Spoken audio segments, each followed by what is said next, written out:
The limit exists, and it's 9/2. So what have we learned from this limit? A lot. First of all, we refreshed our memory on the factor theorem. Every time we replace the variable in a polynomial.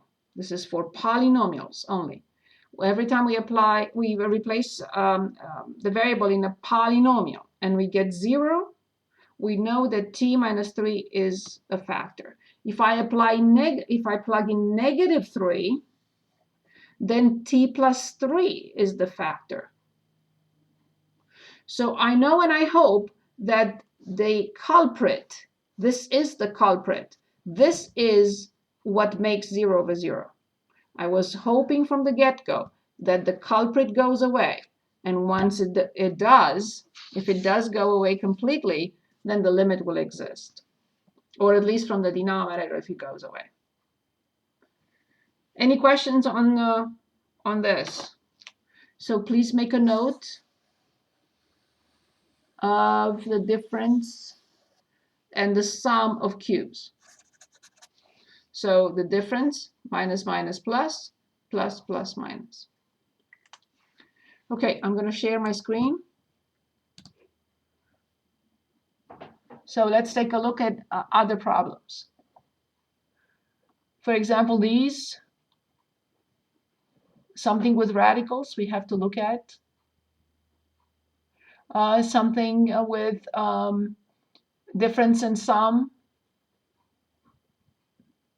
This is exactly the same. It's the difference of cubes. Okay, let's choose, please. 34.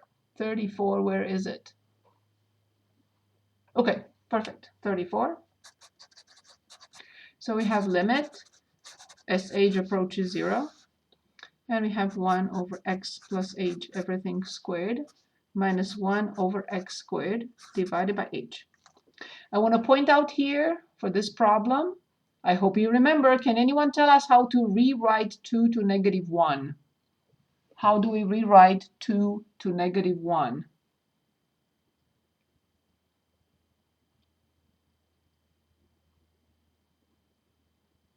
1 over 2. Perfect. How do we rewrite -2 plus h to -1? Awesome, thank you.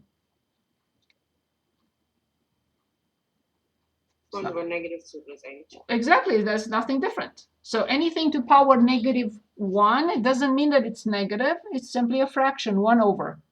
Good. Great job, thank you. Who was that? Victoria. Thank you so much. Good. So what do we do first? We're asked to find this limit. What is the first step?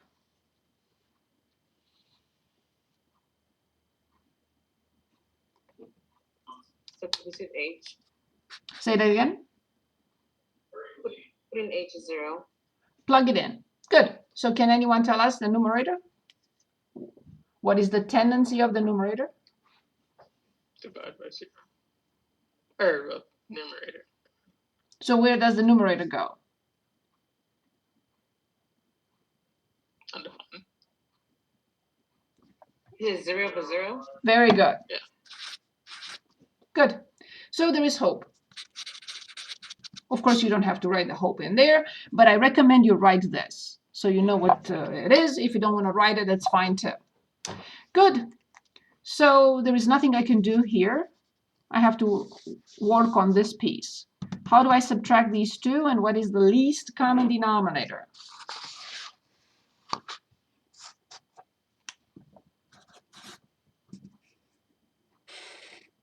I'm going to use a rectangle this time.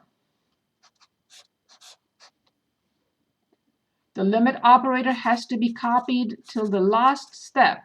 Notice when it disappeared.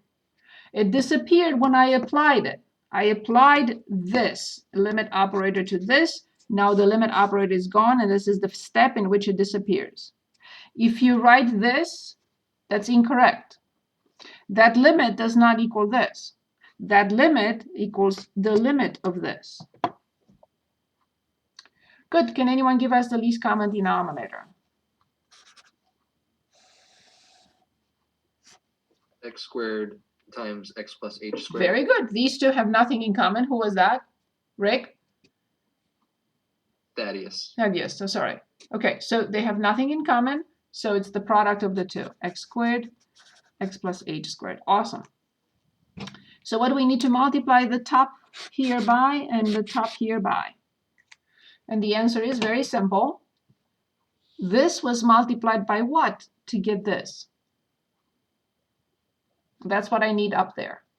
This was multiplied by what to get this? And that's the answer has to be up there. So this does not mean a fraction line. This is just a reminder. This tells me, hey, you multiply this by x squared. You cannot do this operation to the denominator without doing it to the numerator at the same time. Good. So what do I have up here? X squared minus open bracket x plus h squared. X squared. And what do we have here? X plus h squared. Very good. Excellent. Good. So in that case, x squared times 1 is x squared. And then I have minus. And can anyone give us the expansion of x plus h squared? Someone I haven't heard X from. squared plus h squared. When we X No, squared wait, no. plus X h. plus yeah. X squared plus x. so minus x squared minus 2xh and minus h squared because there is a minus. Very good. Awesome. So what did we write? What has to happen whenever we simplify the difference quotient? Because that's what it is. The limit of the difference quotient. So the terms without h have to go away. This is h over 1. So this is limit as h approaches 0. These two have a common factor, so I'm going to factor out negative. And what else? H. Very good. And something will be left in parentheses. Do not forget about the denominator, x squared, x plus h squared, and I flip 1 divided by h. So now can anyone give us what's in here? 2x minus h. Careful, we removed the negative, it's in front. 2x minus h. We removed the negative, it's in front. Oh, plus h. Very good, awesome. So only now I get rid of the h. This is the culprit. How do I know? How do I know? When h approaches 0, whenever I get 0 over 0, h is the problem. Right? H minus 0 is the problem. So I knew that. So the problem is gone. So what is this limit? The limit operator stayed till the end. Now I'm ready to apply it. It will go away because I'm applying it. It has to go away. So can anyone give us the answer? Someone I haven't heard from, like Mason, Destin, Thomas, please. Anyone? Thomas, are you with us? Mason, Destin.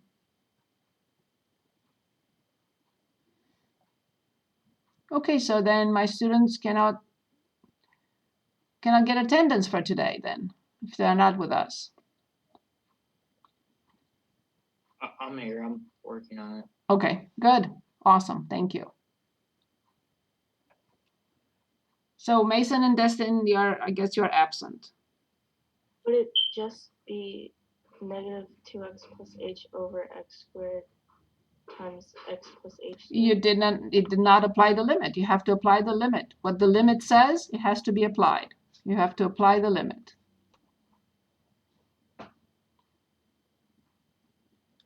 But thank you so much for trying.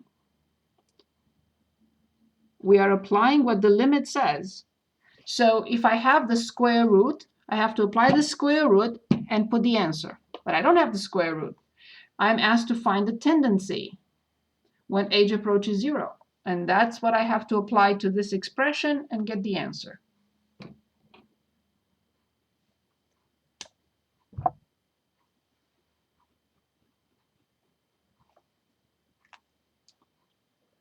Give it a try, anyone, please.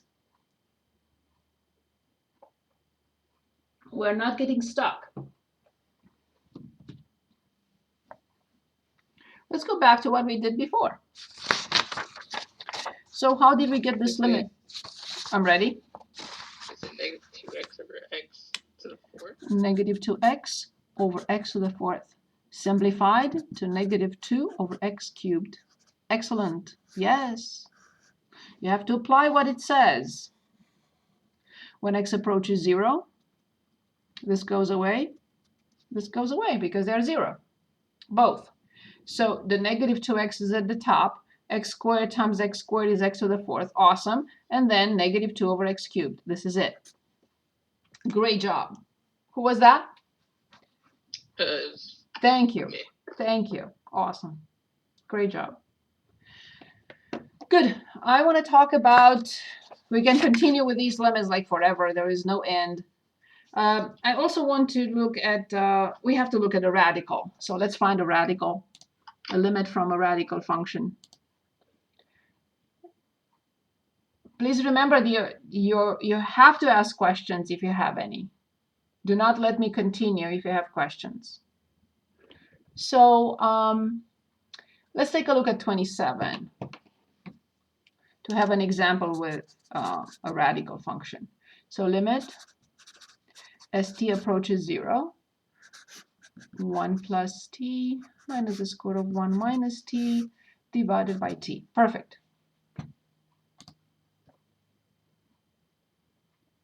So what do we do?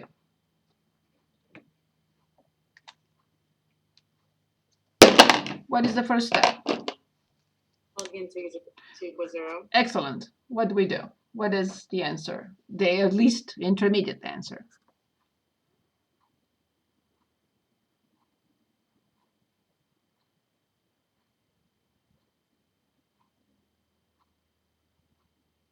Anyone? 0, 0. Excellent. I completely agree. Excellent.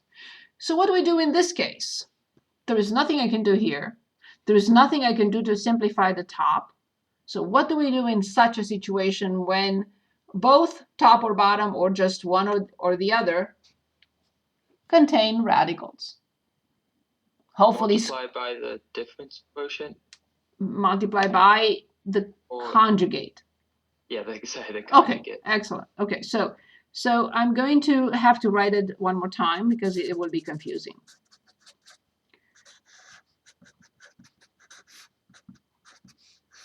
So can anyone give us the conjugate of the numerator?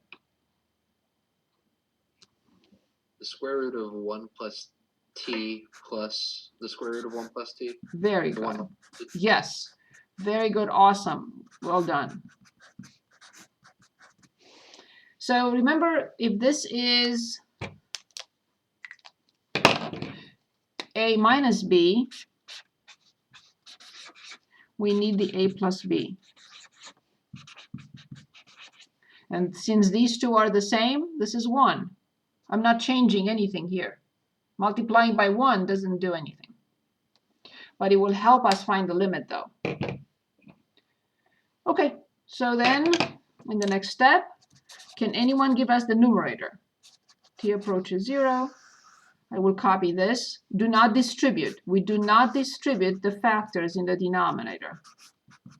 Ever. So can anyone give us this product? I don't know if this is visible, what I did here. So a minus b and a plus b. And a plus b here. These have to be the same. So can anyone multiply these two for us and tell us what to write? Say open bracket 1 plus t squared. Which is 1 plus t. The square root squared. Yes? Yeah. Minus 1 minus t. It has to be, now this is a must. Now this has to be in parentheses. Yes. Awesome. Good. Then the next step. So then you get the 1's cancel out and it's 2t on the top. Yes. T So, plus b. but I have to show what I'm doing. Yes. So 1 plus t minus 1 plus t divided by t. And I'm going to ask you this. When we plugged in 0, And we got 0 over 0. What is the factor that I would like to go to make it disappear? Make it disappear. What is the factor that I would like to go away? To see, get out of the picture. C. Yes, exactly. That's the culprit. So 1 plus t plus the square root of 1 minus t. And yes, these two go away.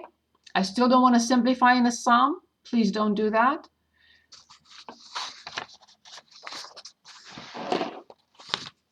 And let's be exact.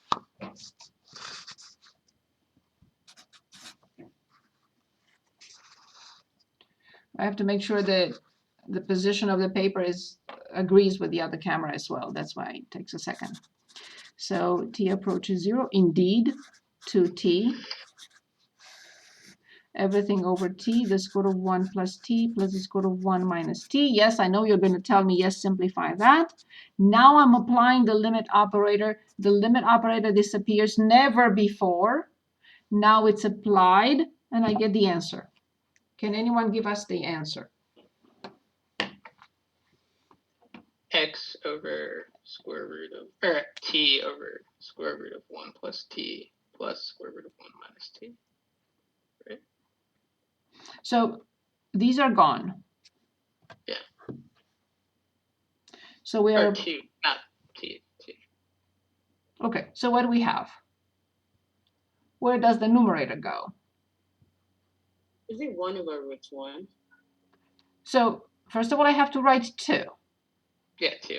Good. And what about the Over- denominator? Yeah, the full thing, right?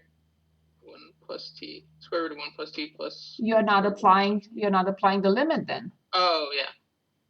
So 1 plus 1. So Exactly. So the answer is 1. Yeah. Very good. See, my props. I need my props here. Everyone understands that. Is it a yes? Is it a no? Anyone?